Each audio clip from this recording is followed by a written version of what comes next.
किसान भाइयों नमस्कार, स्वागत है आप सभी का कृषि समाचारों के आज के इस अंक में। सबसे पहले नजर डालते हैं प्रमुख कृषि समाचारों पर। वाराणसी में बनेगा देश का दूसरा हाईटेक सिल्क सेंटर। बाराबंकी जिले की कई ग्राम पंचायतों के खाते नजदीकी ब्रांच में खोलने के दिए गए निर्देश। आई स्पर्श स्मार्ट ग्राम योजना का बढ़ा दायरा। उत्तराखंड में पेड़ पर टमाटर उगाने की तैयारी में वैज्ञानिक। और प्रदेश में बाढ़ राहत के लिए सभी विभागों में हुआ तालमेल। अब कृषि समाचार विस्तार से। प्रधानमंत्री नरेंद्र मोदी के संसदीय क्षेत्र को केंद्र सरकार की ओर से एक और सौगात मिली है। केंद्रीय वस्त्र मंत्रालय की ओर से यहां silk technology research centre STRS को मंजूरी मिल गई है। सेंट्रल सिल्क बोर्ड के यूपी प्रभारी ने बताया कि बुनकर सेवा केंद्र के इंटीग्रेटेड टेक्सटाइल कॉम्प्लेक्स में 11,000 स्क्वायर फुट एरिया में सेंटर खुलेगा, जिसके लिए मंत्रालय की ओर से फिलहाल 5 करोड़ रुपए स्वीकृत किए गए हैं। इस सेंटर में करीब 2 करोड़ की लागत से लगने वाली अत्याधुनिक मशीनों से टेक्सटाइल प्रोसेसिंग, टेस्टिंग, डाइंग और बुनाई की एडवांस टेक्नोलॉजी के अलावा सिल्क की वैरायटी की और सिल्क उत्पादन के नए तरीकों की खोज हो सकेगी। रिसर्च सेंटर खुलने से पूर्वांचल में सिल्क उत्पादन संभव हो सकेगा। कर्नाटक की तर्ज पर शहतूत से तैयार होने वाली मकबरी सिल्क के साथ साथ सोनभद्र बेल्ट में बहुतियात में पाए जाने वाले अर्जुन के पत्ते से टसर सिल्क तैयार किया जा सकेगा।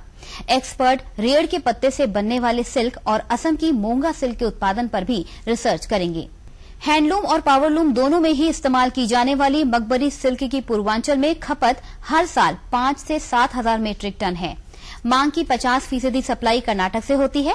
सेंटर खुलने से बुनकरों को आसानी से न सिर्फ बाजार उपलब्ध होगा बल्कि उनका रोजगार भी बढ़ेगा।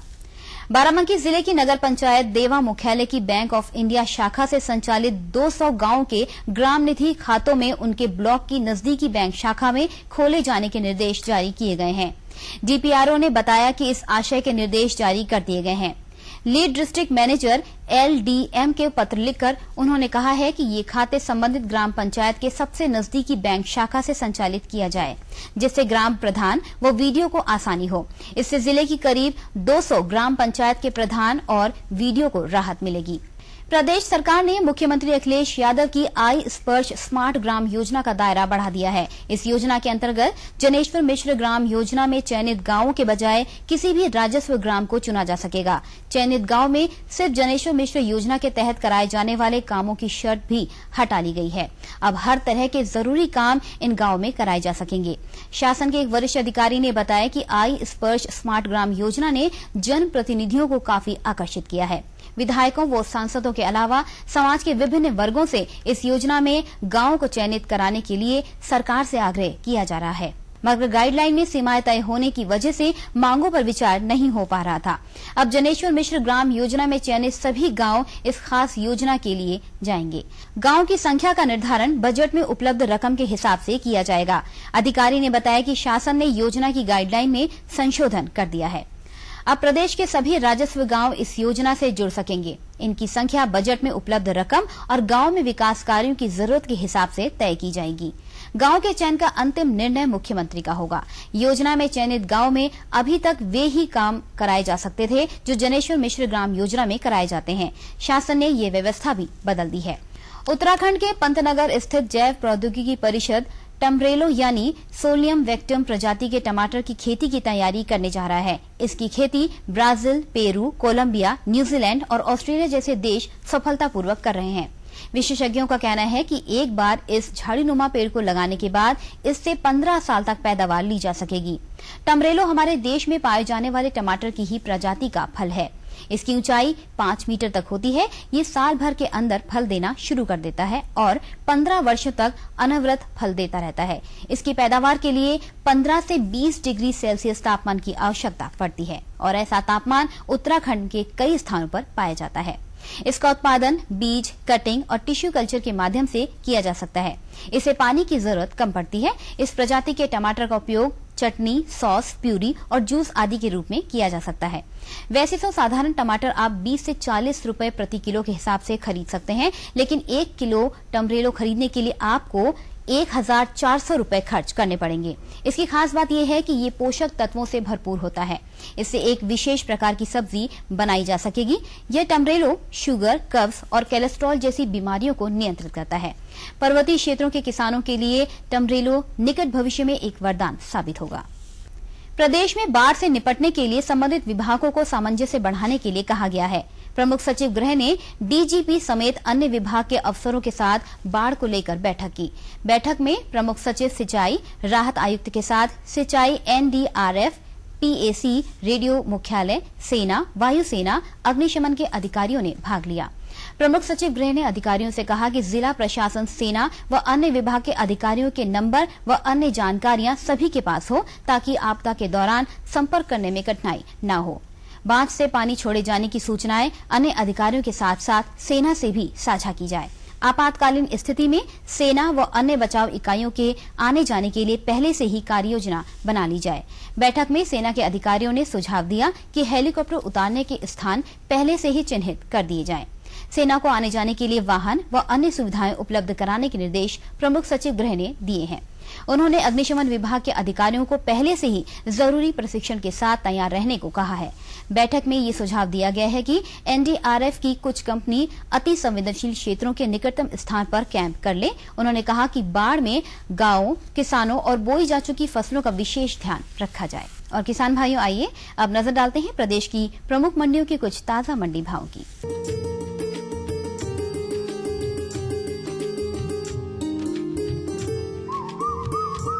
प्रदेश की विभिन्न मंडियों में चावल का भाव प्रति क्विंटल इस प्रकार रहा। लखनऊ की मंडी में 2070 रूपये प्रति क्विंटल, सीतापुर में 2090 रूपये, रायबरेली में 2100 रूपये, हरदोई में 2095 रूपये और फैजाबाद की मंडी में 2110 रूपये प्रति क्विंटल के भाव रहा। गेहूं का भाव प्रति क्विंटल इस प्रकार रहा। लखनऊ की मंडी में 1570 रूपये प्रति क्विंटल, सीतापुर में 1585 रूपये, रायबरेली में 1575 रूपये, हरदोई में 1560 रूपये और फैजाबाद की मंडी में 1580 रूपये के भाव रहा। मसूर लखनऊ की मंडी में 7350 रूपये प्रति क्विंटल, सीतापुर की मंडी में 7290 रूपये, हरदोई में 7300 रूपये और फैजाबाद की मंडी में 7280 रूपये प्रति क्विंटल के भाव रहा। आलू लखनऊ की मंडी में 1200 रूपये प्रति क्विंटल, सीतापुर में 1210 रूपये, रायबरेली में 1195 रूपये, हरदोई में 1220 रूपये और फैजाबाद की मंडी में 1210 रूपये प्रति क्विंटल के भाव बिका। टमाटर लखनऊ की मंडी में 1610 रूपये प्रति क्विंटल, सीतापुर में 1590 रूपये, रायबरेली में 1585, हरदोई में 1595 और फैजाबाद की मंडी में 1600 रूपये प्रति क्विंटल के भाव रहा। प्याज लखनऊ की मंडी में 800 रूपये प्रति क्विंटल, सीतापुर में 805 रूपये, रायबरेली में 795 रूपये, हरदोई में 810 रूपये और फैजाबाद की मंडी में 820 रूपये प्रति क्विंटल के भाव रहा। बैगन लखनऊ की मंडी में 1290 रूपये प्रति क्विंटल, रायबरेली में 1300 रूपये, फैजाबाद में 1310 रूपये और सीतापुर की मंडी में 1315 रूपये प्रति क्विंटल के भाव रहा। तो किसान भाइयों, ये थे आज के कृषि समाचार। अगले अंक में आपसे फिर भेंट होगी, तब तक के लिए दीजिए अनुमति। नमस्कार।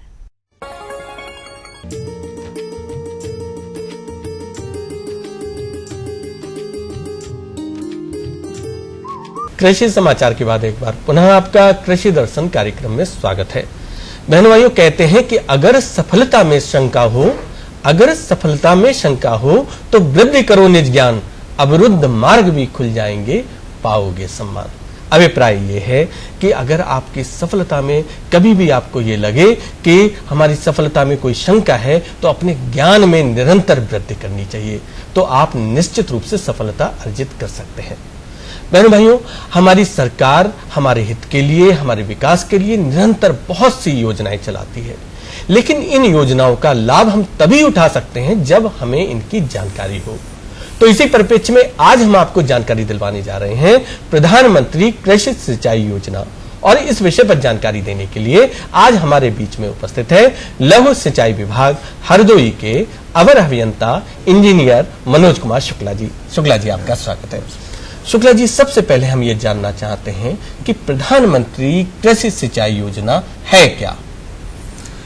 इसमें सबसे पहले यह है कि जो हमारा देश है जी, वो एक कृषि प्रधान देश है जी, जिसमें 70% करीब जो है किसान लोग रहते हैं, और इसमें जो कृषि योग्य जमीन है पूरे देश का 14.2 करोड़ हेक्टेयर है, जिसका 65% करीब जो है सिंचन नहीं हो पाता है। अच्छा, सिंचाई ही नहीं हो जी, 65% करीब सिंचन नहीं हो पाता है। तो इसके लिए जब सिंचन ही नहीं हो पाएगा तो हम लोग जो खाद्यान्न है वो सही से पूरा नहीं हो पाता है जी। कहीं बाहर से मंगाना पड़ता है या फिर उसके लिए समस्या होती है। तो इसके लिए सबसे बहुत जरूरी है कि हमारी सिंचाई जो साधन है वो पूर्ण रूपेण हो जी। इसके लिए प्रधानमंत्री राष्ट्रीय कृषि सिंचाई योजना लागू की गई है जी। इसके लिए 2015-16 से लेकर 2019-20 तक का ये 5 साल का प्रोजेक्ट बनाया गया है, जिसके लिए 50,000 करोड़ रुपए का आवंटन किया गया है जी। तो इसमें जो है हम लोग इसमें 3 मंत्रालय, अभी इसका जो एक मोटो बनाया गया राष्ट्रीय कृषि प्रधानमंत्री सिंचाई योजना का कि हर खेत को पानी जी, हर खेत को पानी और 1 ड्रॉप मोर क्रॉप जी, यानी 1 बूंद अधिक फसल। हर जमीन जो कृषि योग्य जमीन है उसको सिंचाई वहां मुहैया हो, और जो जहां सिंचाई कृषि योग्य जमीन को सिंचाई देने से अगर कृषि योग्य बन जा रही है तो उसको भी हम उसको वहां तक ले जाएं और डेवलप करें। अच्छा। 2 उद्देश्य हैं, तो सिंचाई देना और प्लस उसको डेवलपमेंट करना। जी। शुक्ला जी, अगर इस योजना की हम रूपरेखा की बात करें तो क्या रूपरेखा है, कैसे इसका संचालन किया जाता है? देखिए, इसमें अभी तक जो योजनाएं बनती है सिंचाई योजना है उसमें जैसे हम मान लीजिए कि कोई ट्यूबवेल लगा दिए और ट्यूबवेल लगाने के बाद पानी तो निकल आया, लेकिन उसका जो संचालन है, पानी का जो नाली कहाँ जाएगा, कैसे जाएगा, वो दूसरा कोई देखता था। तो अब इसी स्थिति में जो सबसे मेन इसका विशेषता है राष्ट्रीय प्रधानमंत्री कृषि सिंचाई योजना का कि इसमें 3 मंत्रालय इसमें सम्मिलित है। इसमें जल संसाधन, ग्रामीण विकास, कृषि मंत्रालय, 3 मंत्रालय हैं। तो इसमें जैसे हमारा जल संचयन, जल संवर्धन जी। और दूसरा है कि उसको भूगर्भ का जल कैसे हम बढ़ाएं जी। और सबसे मेन चीज है वाटर मैनेजमेंट। हम पानी को कैसे ले जा रहे हैं खेतों तक, मेड़बंदी या sprinkling system, drain system, drip system, तो वो जो है कृषि मंत्रालय के अंतर्गत आता है। अच्छा। तो ये 3 मंत्रालय अपना अपना काम करते हैं। अच्छा, हर मंत्रालय को अपने कार्यों को उनको विभाजित कर दिया गया है कि आप ये कार्य देखें। जी जी जी। अच्छा शुक्ला जी, अगर हम इस योजना के बारे में बात करें तो प्रधानमंत्री कृषि सिंचाई योजना की जो मुख्य बिंदु हैं, क्या क्या उसके अंतर्गत आता है क्या ये योजना? तो इसमें तो जैसे जल संचयन का है, तो जल संचयन जैसे हम लोग यहाँ जो बरसात का पानी आता है जी, तो वो रोका नहीं जाता, वो ऐसे ही बह जाता है, उसका कोई यूज नहीं हो पाता है और बल्कि बाढ़ की समस्या आ जाती है। ये जो है एक प्रकार से वाटर मैनेजमेंट और जो जल संचयन का हम लोग जो रूपरेखा नहीं बना पाए हैं, इसके कारण होता है। तो इसमें ये जो योजना बनाई गई है, तो इसमें सबसे पहले ये रखा गया कि जो बरसात का पानी हमारा आता है उसको कैसे जल संचयित किया जाए। तो हम लोग यहाँ जैसे तालाब बनाए जाए, और तालाब बनाने के बाद जैसे नाले हैं, नालों में पानी जब बरसात का पानी आता है तो उसको हम लोग रोकते हैं, चेक डैम बना करके रोकते हैं। जब हम लोग गर्मी के समय पानी बरसात की सिंचाई की जरूरत होती है, उससे हम लोग जो है सिंचाई करते हैं। ये तो हमारा जल संचयन, जल संवर्धन का हुआ जी। फिर ग्राउंड वाटर का लेवल कैसे बढ़ाना है, इसके लिए जो देखिए एक तो हम पानी इकट्ठा कर रहे हैं और तालाब से हमारा वाटर लेवल भी बढ़ रहा है, उसका जो नीचे रिचार्जिंग सिस्टम से कि ये हो रहा है। रेन हार्वेस्टिंग जो रूप है, तो उस पर ये एक सिस्टम ये हो गया है कि अगर इतने वर्ग मीटर का है तो हम जो है पानी को वहां से इकट्ठा करके वो ग्राउंड वाटर में ले जा रहे हैं, जिससे वाटर लेवल हमारा बढ़ रहा है। एक तो ये हुआ, और सबसे मेन चीज है हमारे पास पानी भी है, लेकिन उसका हम महत्व नहीं समझ रहे हैं, और उस पानी को ले जाने का जो साधन है हमारा, वो अगर सही नहीं तो क्षरण हो जाता है, पानी का क्षरण हो जाता है। इसके लिए हमें जैसे स्प्रिंकलर सिस्टम है, जिस फसल को हमको पानी कितनी आवश्यकता है उतना ही हम पानी दें, तो ऐसी स्थिति में स्प्रिंकलर सिस्टम है, ड्रिप सिस्टम है या पाइप सिस्टम है। हम नाली बनाते हैं तो पानी जो है कहीं नाली टूट गया, पानी बह रहा है जी, तो किसान इतना जागरूक नहीं है, वो सोचता है ये तो सरकारी पानी है, वो आ रहा है, ट्यूबवेल का पानी है, इसमें हमें क्या करना है। तो सबसे मेन जागरूकता हो कि ये नहीं, हमें पानी जिस क्रॉप के लिए, जिस फसल के लिए कितने पानी की आवश्यकता है, उतने ही पानी को हमको देना है। ये जो है जागरूकता बहुत जरूरी है। शुक्ला जी, जैसे आपने जागरूकता की बात की जी। कि अगर हम जागरूक होंगे तभी हम इसका लाभ उठा सकते हैं। अच्छा, इस योजना जैसे जो है कृषि सिंचाई योजना है, इस योजना के संचालन में जनप्रतिनिधियों की क्या भूमिका हो सकती है? देखिए, इसमें तो ये रखा गया है, जैसे माननीय सांसद या माननीय विधायक, तो इन लोग जो अपने क्षेत्र का जो भी सिंचाई, जो हर क्षेत्र का जो सिंचाई का साधन है वो अलग अलग है। जैसे बुंदेलखंड है, यूपी की बात अगर हम करें तो बुंदेलखंड में सिंचाई का साधन दूसरा है, ये मैदानी क्षेत्र में दूसरा है। तो ऐसी स्थिति में वहाँ के जो सांसद और विधायक हैं, जो जनप्रतिनिधि हैं, उनका जो अपना कोई योजना बना के देते हैं या कोई विचार देते हैं, उसको प्राथमिकता के आधार पे ये रखा जाता है, दिया जाता है। अच्छा शुक्ला जी, जैसे ये योजना तो बहुत बड़ी है, जी। तो ये सुचारू रूप से इसका कार्यान्वयन हो तो इसके लिए मतलब किस तरह से ये सुनिश्चित किया जा रहा है? देखिए, ऐसा कि ये रूट लेवल से चल रहा है। इस योजना को अगर देखा जाए तो मॉनिटरिंग सिस्टम 3 बनाए गए। अच्छा, स्टेट लेवल, कंट्री लेवल पे जो है, इंडिया लेवल पे ये जो हमारी एक नीति आयोग बन रही है, अब जो योजना आयोग थी नीति आयोग हो गई, तो नीति आयोग का जो अध्यक्ष होगा, उपाध्यक्ष होगा, वो इसका अध्यक्ष होगा। अच्छा, पदेन तो उसकी देखरेख में एक कमेटी बनाई जाएगी, राष्ट्रीय कमेटी बनती है, तो उसकी देखरेख में इस योजना का किस राज्य को कितना आवंटन किया जाएगा, किस कार्य को दिया जाएगा जी, इसमें क्योंकि कार्य का विभाजन है।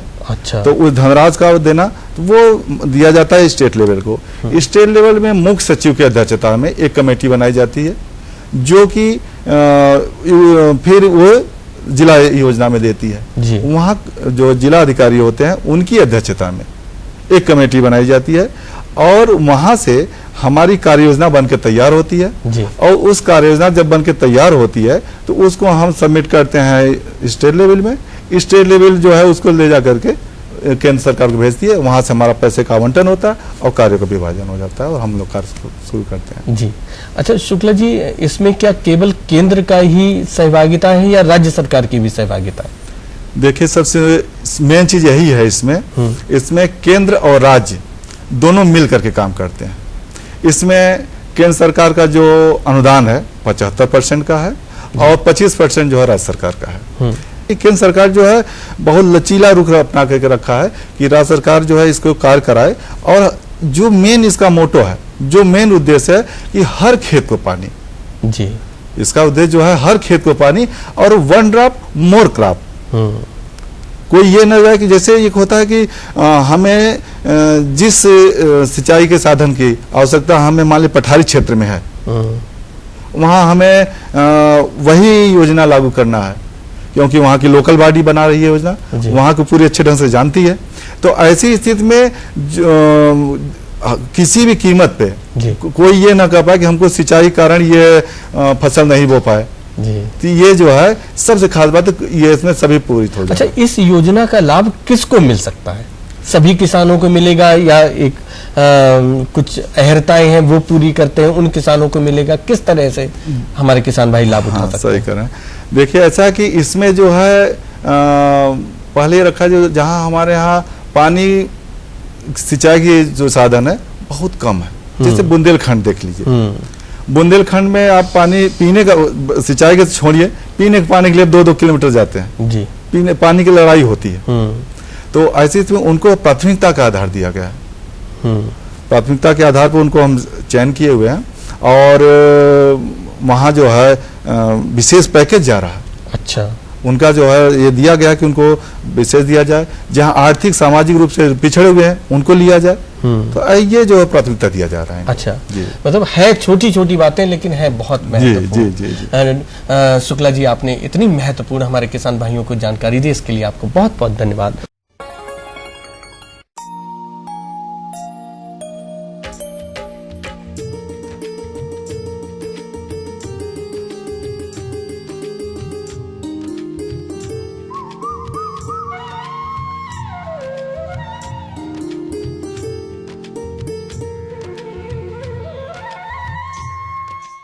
किसान भाइयों नमस्कार, पेश है आज के कृषि आधारित मौसम समाचार।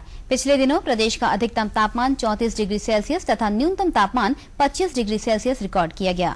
न्यूनतम तापमान में सामान्य से 2 से 3 डिग्री सेल्सियस की बढ़ोतरी तथा अधिकतम तापमान में 1 से 2 डिग्री सेल्सियस की कमी दर्ज की गई। वातावरण में अधिकतम आर्द्रता 95% तथा न्यूनतम 70% रही। कृषि वैज्ञानिकों के अनुसार किसानों को कृषि कार्य करने की सलाह दी जाती है। इस समय फसलों व सब्जियों में दीमक का प्रकोप होने की संभावना रहती है, अतः किसान भाई फसल की निगरानी करें। यदि प्रकोप अधिक दिखाई दे, क्लोरपाइरीफॉस 20 EC 4.0 मिलीलीटर प्रति लीटर पानी में मिलाकर छिड़काव करें। इस मौसम में किसान भाई अपनी फसलों व सब्जियों में निराई गुड़ाई का कार्य करें तथा अगले 5 दिनों में मौसम शुष्क रहने के अनुमान को देखते हुए सभी खड़ी फसलों तथा सब्जियों में आवश्यकता अनुसार सिंचाई करें। तो किसान भाई, ये थे आज के अंक के मौसम समाचार। अगले अंक में आपसे फिर भेंट होगी, तब तक के लिए दीजिए अनुमति। नमस्कार।